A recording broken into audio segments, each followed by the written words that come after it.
This Pitch Breakfast video is brought to you by Spangler and Agins, attorneys for Charlotte's startup community. Yes. Good morning, everyone.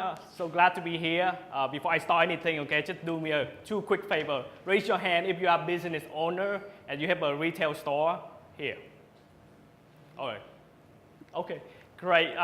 So second, if you find any of the problem here, please drop me your business card and maybe we can help you get rid of all of these problems. Okay. The first problem that a lot of retail business owners facing is unsold inventory. Second problem is high cost, ineffective marketing channel, and the third one is live vacancy and customer allocation. Live vacancy just means like a fancy way to say that okay, nobody coming right now, and you want to do something to improve the situation. The solution that we come up with is a location-based map view platform that allows local business owners to advertise right now, right here. The competitive advantage of our platform is easy to use. The design is extremely easy to use. It's very low cost. The platform is free right now. Even if we try to monetize later, it's still very going to be very cheap. And definitely going to be cheaper from what Groupon taking from you. And we are first to market. We are the only platform out there that combines space and time that allow local business owners to advertise up to the minutes. Our main competitor that we identify is Yelp and Groupon. And currently Yelp revenue stands at $850 million. And the local advertising revenue is $151 billion. Our humble initial goal is to capture only 1% of Yelp revenue. Of course, we want to capture 100%, but okay, that's down the road. Our business model is to charge a subscription fee, and we also want to sign long-term contract with local big retail store like Harris Teeter and Macy or Dealer. The clear validation for us is that we were selected out of 7,000 startups that applying. We're in the top 130 to exhibit at Startup Grind 2018. Our adoption strategy in the future will be to go out there and capture the business that already advertise with Yelp and Groupon. We're also going to focus on event, and we are working to partner with Uber. One thing that we want to focus on down the road is to solve the food waste problem, and that is something that we are working with Harris Teeter. Our team consists of me, I'm the CEO and founder, our product manager, Anton, and Leo Bit is our development team. When raising, the next couple months, we look to raise $500,000 to help us expand our sales team and our development team. Within 18 months, hopefully, we will get to $1 million. And thank you very much. Please download it. We are available on the App Store, Apple. Thank you. Well done. Panelists, what do you think?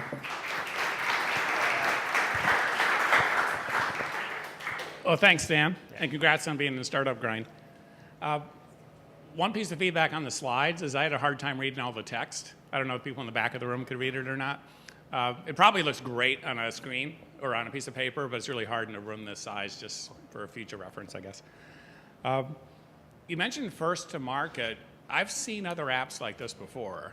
And there was a company that went through, was it QC FinTech's program or RevTech Labs at the time here in Packard Place? Some of you may remember that company.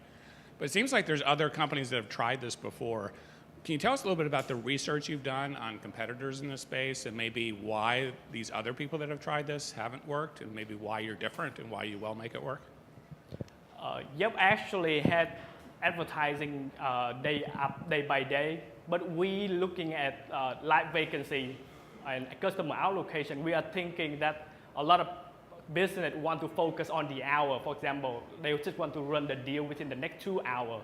And it is something that we want to focus on working. Like everything that you see on the map, everything that you see on the map is from 12 a.m. to 12 a.m. Everything is today only. And every day we have new content, and that's our competitive advantage. So for the business, they actually can plan ahead. For the user only see what's available today, but the business will see a calendar just like Outlook, and they will be able to plan ahead each day. And the content that they post will depend on what they want to run for each day. Okay, I think others have tried that before, so you might want to do some research online and look at some other companies and see maybe why theirs didn't take off. It'd be great knowledge to have, right, as you're going down this path. Absolutely. Second question is, how did you come up with this idea?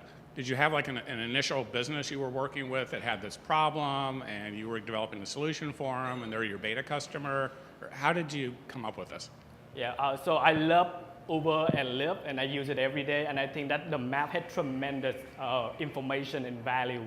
And right now, we only capture a little bit of it. You know, like right now, you open Uber, what you see is the map and the car and where you are. How about we give the business owner, like, you know, an additional tool that when you open our app, you're gonna see the map, you're gonna see where you are, and you're gonna see everything around you active today. And you can pretty much call Uber to get there immediately, and that speaks for our partnership with Uber. And Uber allow us to get like a special discount code, so whenever the first user punch in the code, they get 20% off for calling the ride from our platform.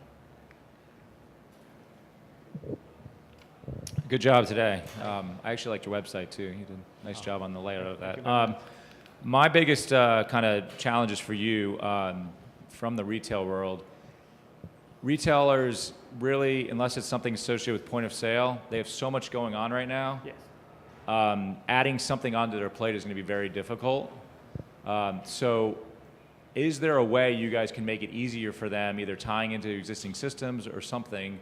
Because I can't imagine one of these retailers going on every day or every 2 hours, updating coupon codes or something like that. Is there a way, have you considered some type of integration you can do or something to help alleviate, because this is just one more thing I've got to do and test out. Is there anything you've thought about helping them in that area? So what we want to do is to make it so easy, the amount of time for a business owner to post something on our platform is less than 1 minute, the equivalent to posting something on Instagram. And when you post something, you actually can share it on Facebook and Instagram immediately, so it's like a one-stop shop. So we want to do it make it so quickly, so easy for them to create content. Even though the content is on our platform, it's easy to share on Facebook, Instagram, and you know, we can integrate other platforms later.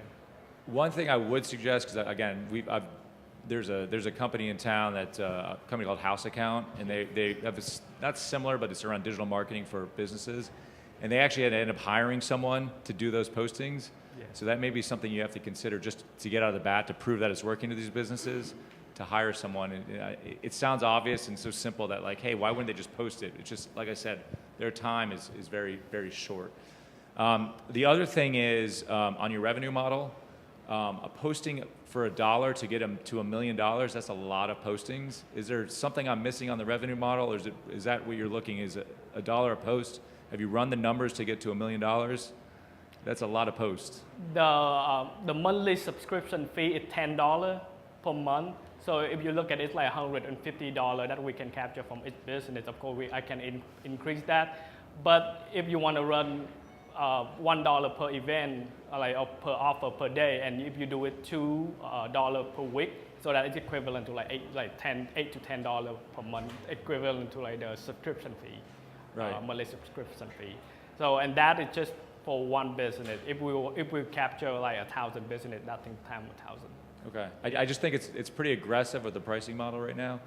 I personally tell people in the first 12 months you should target getting about 140,000 in revenue. If you can get it to that, you've proven your market, and then your next obstacle is $1 million. I know it's kind of smaller numbers, but it chunks it down, and you hit the 140, you get more interest, then you get to $1 million too. The other thing I think on competitors, one that you might want to look at is Retail Me Not. I don't know if you're familiar with that or not. Yes. That's what my wife uses. She drives around and these Retail Me Not coupons pop up. So another competitor you may want to look at. Yeah, and Retail Me Not, just from my research, Retail Me Not only do like for big corporation. They don't go to like mom and pop shop and say, hey, you want to try it out, and pretty much they're focused on a different market. We actually want to get in there and capture it. Right. Well, good. Well, thank you. You did a nice job. All right, thank you. I think I agree with these guys. This is a hard space. I'm not sure I have a lot to add beyond what they said. I don't know, is there anyone on your team who's ever run a store? If there isn't, get an advisor or somebody. Todd here runs a store. Talk to Todd after the meeting. I just think in order for this to work, in order to get retailers to do anything, you've got to understand their day-to-day operations and behavior at a level that is excruciating so that you can figure out how to get them to undertake even the simplest of activities like a post. And I know on the surface it seems obvious because, for them to post $1 and to have 3 people walk into a store, the ROI is there. I get all that stuff, but I've just seen lots of technologies come and go in this space, and the ability to change the retailer's behavior around that stuff has been, I think, very difficult for them. So, my only recommendation is get ingrained and do some storytelling. Like, go to a retail store, get them to test your product, show that in your pitch. Say, look, we went to Susie, she's got a store, she sells this, here's what she does every day, and here's how we fit into her normal work operations, and this is how we brought her money. Like, for me to get, I'm sure the technology is wonderful and sound, and it sounds great for people that are into like the Groupon world and that kind of thing that are looking for deals. It makes perfect sense, but you gotta figure out the retail side of this thing, because the only way this works for you is at scale. And so, I would get some early adopters and really spend a lot of time honing in on those retail behaviors. Yeah. Another thing is I used to work in a sushi restaurant back in college. So this came from my own experience that we throw away food every day. Because, for example, a rainy day or something, nobody comes to our restaurant. And the owner would love to give it away or like sell 50 cents on $1. But I mean, he couldn't do anything about it. He cannot call Groupon or Yelp and say, hey, can you run a campaign right now for me? And so, I understand a lot of things that we need to work on. So you bring up an interesting point. One other thing that crossed my mind as you were pitching this is, I think that in a perishable market, it's kind of one thing. I think non-perishables is a much better place to play for things like this. And the reason I say is because I think you end up in this kind of Groupon cycle, right, where people sit and follow places that they aren't normally going to go, or if they go there, they're only going to go there on a discount or a deal. And so I don't know that that's necessarily a positive marketing and customer cycle for the retailer. And that's why I think some of the models that have tried this in markets where they're dealing with perishables is a little bit harder. I think things like, hard goods and apparel and those kinds of things are a better play for this kind of thing, but that's just, I think can be a negative reinforcing cycle for folks in retail. So. Okay, absolutely. Is there anyone who got a question in the crowd? Audience? Got time for one question from the audience. Going once. Yeah, we got right back here. You talked about the retailers doing the offering. How do the customers find those offers? Is it built in app or? Yeah, so pretty much every single pin, we have like 2 different kind of pin on the map, and inactive pins show you what available later today. For example, if you run a 2-hour special from 5 to 7, you're gonna see the pin inactive. And a different type of pin is the vibrating pin, showing you that the offer or the event is live right now, and you can get to that venue immediately. And that's what the user, pretty much what you see right there is what you see, what the user see, and pretty much like all the information available right on the map for you. Okay, so the customer has to open the app to find out, or do you also do like a push notification?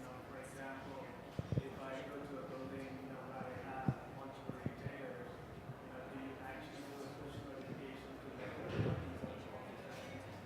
So right now the customer have to open the app, but while we are working on the technology that like anywhere that you go to, we're gonna send notification, and it depends on the user whether or not they want to allow like that notification to be turned on, or it's up to them to open the app. And the radius that we show the content is defined, so you can pretty much increase the radius to see the content, or reduce the radius to get aware of like on the thing that within like specific radius around you. Flashmap, everybody. Thank you.